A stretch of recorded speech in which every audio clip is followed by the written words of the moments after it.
akhirat itu air yang baik katanya lebih baik daripada dunia ini. Nah, ini yang harus kita pikirkan. Nah, tujuan hidup manusia itu ada dua, Pak. Satu, tujuan dalam penciptaannya. Kedua, tujuan dalam perjalanan hidupnya. Apa? Dia tadi harus dipahami, Pak. Tujuan dalam penciptaannya adalah wa ma khalaqtul jinna wal insa illa liya'budun. Tidak akan kuciptakan jin dan manusia kecuali untuk menyembah kepadaku. Ini tujuan kita diciptakan. Apa? Ya hasilnya kalau tidak ada penyembahan mungkin tidak diciptakan kita ini. Ya kan? Yang kedua adalah tujuan dalam perjalanan hidupnya. Nah, dia tadi Rawatul Laleh, Pak. Ini orang yang banyak tidak paham ini. Ternyata tujuan hidup kita itu, Pak, tujuan perjalanan hidup kita itu ada 5, Pak, terminalnya. Jadi semua manusia startnya semua dari alam roh, Pak. Jadi ada 5 alam yang Allah ciptakan ini. Yang pasti dilalui oleh siapapun yang hidup. Pasti melalui ini. Artinya apa? Semua yang hidup di dunia ini, semuanya musafir sekarang ini. Artinya dalam pelangan, dalam perjalanan kita semua ini, Pak. Kenapa? Karena ini adalah terminal yang ketiga, masih ada 2 terminal di depan, Pak. Ya, 1, alam ruh. 2, alam rahim. 3, alam dunia. 4, kubur. 5, akhirat. Ini pasti kita lalui, Pak. Pasti dilalui. Nah, jadi jangan menganggap dunia ini selama-lamanya. Kita cuma singgah sebentar.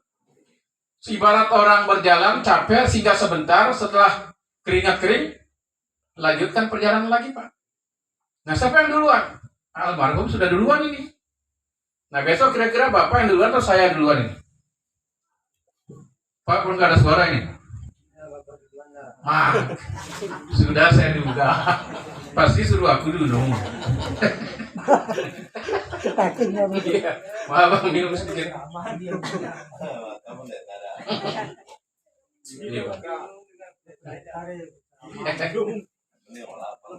Artinya itu, Pak. Sekarang coba kita telisik supaya kita ini tidak terbius pada dunia ini. Kita semua dari alam ruh, Pak. Tapi mohon maaf, malam ini saya tidak berani membahas tentang ruh ini. Karena saya tidak cukup ilmu tentang ruh, ya. Karena Allah sudah dihadang kita itu. Jadi kalau hari ini ada orang ahli tarekat mengatakan saya tahu banyak tentang ruh, bola dan bohong itu, Pak. Kenapa? Karena Allah sudah mengatakan wa yas'alunaka 'anir ruh qulir ruhi min amri rabbi wa ma utitu minal ilmi illa qalila. Jika ada umatmu Muhammad yang bertanya tentang ruh, katakan itu urusanku dan kalian kasih ilmu tapi sedikit, katanya. Ya, Pak? Jadi tidak berani saya bahas ini. Nah, untuk itu saya langsung bahas dari alam ruh ini, kita diperjalankan oleh Allah masuk ke alam rahim. Kapan waktunya, Pak? Setelah umur bayi dalam kandungan itu 120 hari. Ya. Itu ibu-ibu sudah tahu itu karena mulai bergerak itu bayi itu. Artinya sudah hidup. Kenapa dia hidup? Karena sudah ditiupkan roh. Kenapa ditiupkan roh? Karena sudah sempurna dalam penciptaan jasadnya. Sudah 2 kakinya, sudah 2 tangannya, sudah 2 matanya, sudah cukup semua. Saat itulah ditiupkan roh. Begitu ditiupkan roh, hiduplah si bayi ini. Begitu hidup Allah tanya, Alastu birabbikum? Bukankah aku ini adalah Tuhanmu, kata Allah. Qalu bala syahidna. Aku mengakui engkau adalah Tuhanku dan aku adalah seorang hamba. Jadi terjadi kesepakatan di sini, siapa Tuhan, siapa hamba. Setelah ada kesepakatan, maka Allah kasih dia amanah. Ini ada amanah untuk kamu nih. Apa itu? Agama. Apa itu agama? Sholat ini, Pak.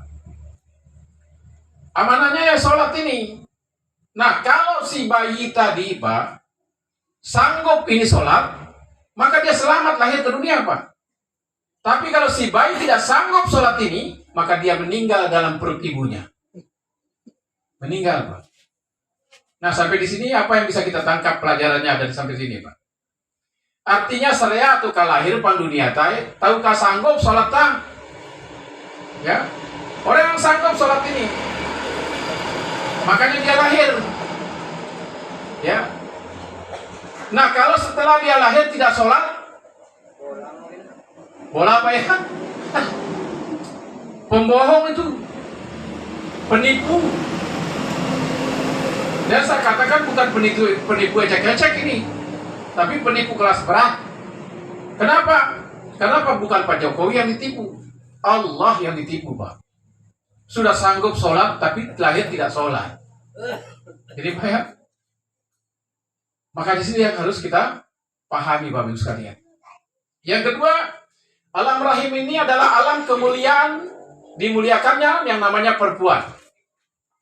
Jadi dulu perempuan itu tidak ada harganya, Pak. Di zaman jahiliyah itu. Kalau ada seorang ayah, ibu yang lahir anaknya perempuan merasa terhina, sehingga dikuburkan hidup-hidup. Di zaman jahiliyah, Pak. Yang kalaupun disuruh hidup, dia akan dijadikan hadiah. Jika orang berjudi, perempuan ini hadiah-hadiah saja. Ya. Yang ketiga, dia hanya sebagai pemuas nafsu. Di zaman jahiliyah, Pak. Tapi begitu Rasulullah diutus ke dunia ini, Rasulullah diperintahkan salah satu daripada tujuan beliau diutus ke sini yaitu untuk memuliakan yang namanya perempuan. Saat itulah mulia perempuan ini.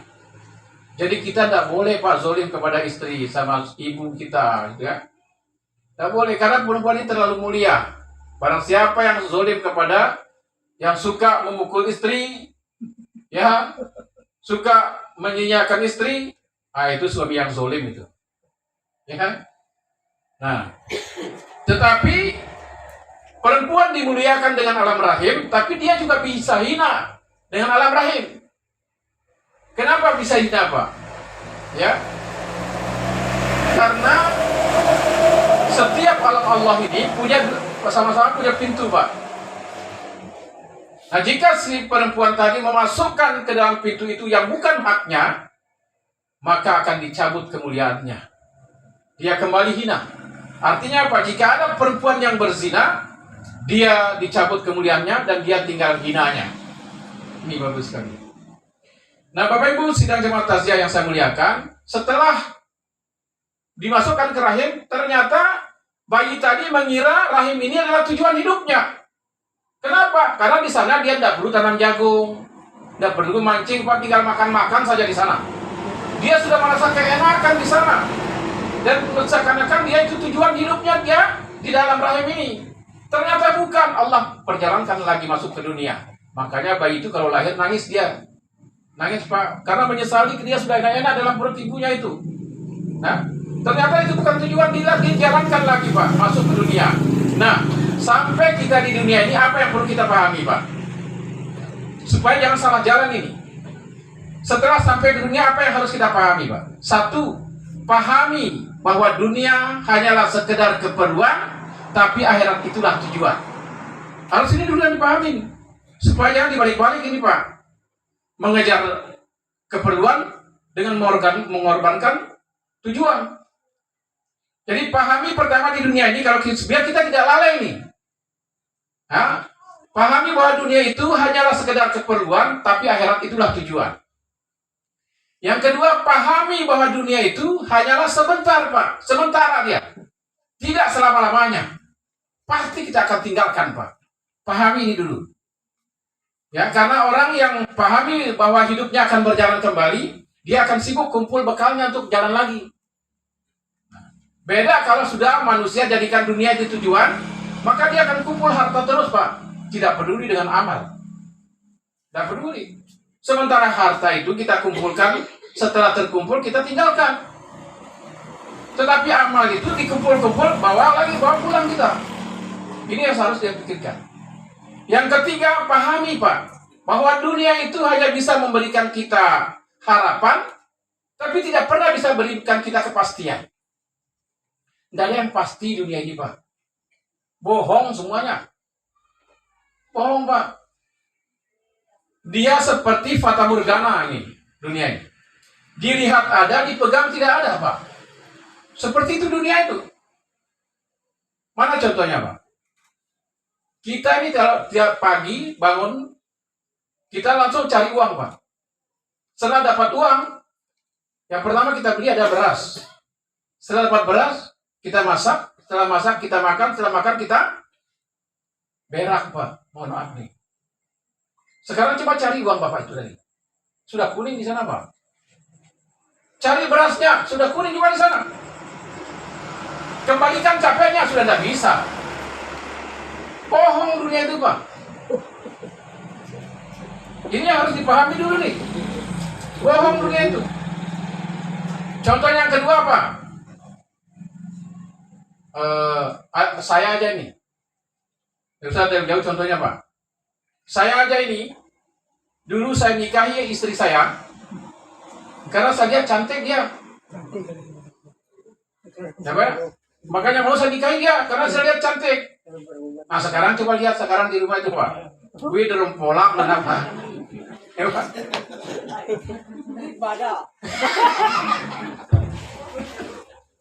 Artinya bohong dunia itu, Pak. Tidak kekal dia. Dia berubah-ubah, Pak. Tidak seperti akhirat. Kalau orang dibangkitkan dalam keadaan muda, umur 20 tahun, tidak akan tua lagi. Pasti. Dia kekal, Pak. Itulah akhirat. Tapi dunia tidak ada, Pak. Bohong dunia itu. Ya, Pak. Tapi ada juga yang tidak percaya, Pak, bahwa dunia itu bohong. Siapa itu? Orang yang sudah putih rambut, cepat-cepat dia semer. Ya, itu orang tidak percaya bahwa dunia bohong itu. Ya, begitu dia lihat kaca itu kan, dilihat, wah, putih rambut ini, enak, emang beli semer, celaka, dia tak putih buta. Beli semer dia semer, wah, hitam kembali. Dia bilang, wah, ini baru dia kembali muda lagi nih.